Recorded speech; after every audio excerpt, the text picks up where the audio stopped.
šećer, sad je i muka, sad mora ići kući. Da ti to čuješ? Evo ti pas mater. Majko te, ono baš bilo ponedjeljak ima kodana. Sad ne ide prizvat, pa ne dođe raditi. Sad nije pojela, sad mora ići čovjek. Onda mora ići opet to. Jedno se. Šta je tebe? Ono, ovo lijevo, desno.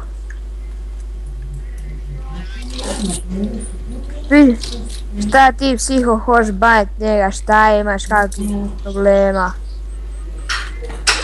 Nauči se prvo igrat. Ima dijete kod mene pita zašto ja mama nemam pravo. Dijete me to ne razumije. Kaže kod mama imaš kako bilo. A bio je. Zove da nije.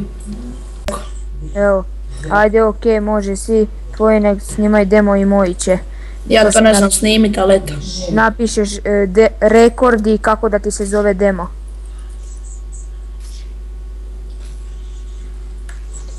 Da napišem se uskličnikom. Ne, samo u konzolu napišeš Aha. ovako R-E-K-O-R-D i kako da ti se zove. Record ili rekord? Da, record.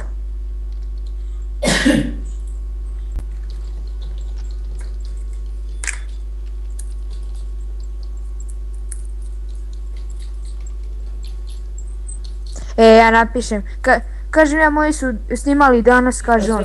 Ja kažem okej, kaže on, ali bez čiteva, ja kažem pa snimamo demo, hello. Kaže on ha ha ha, okej. Sad se kao smijem, pičku materinu.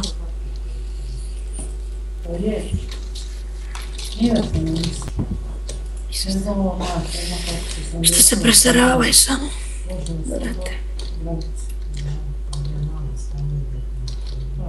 Hvala informacijama.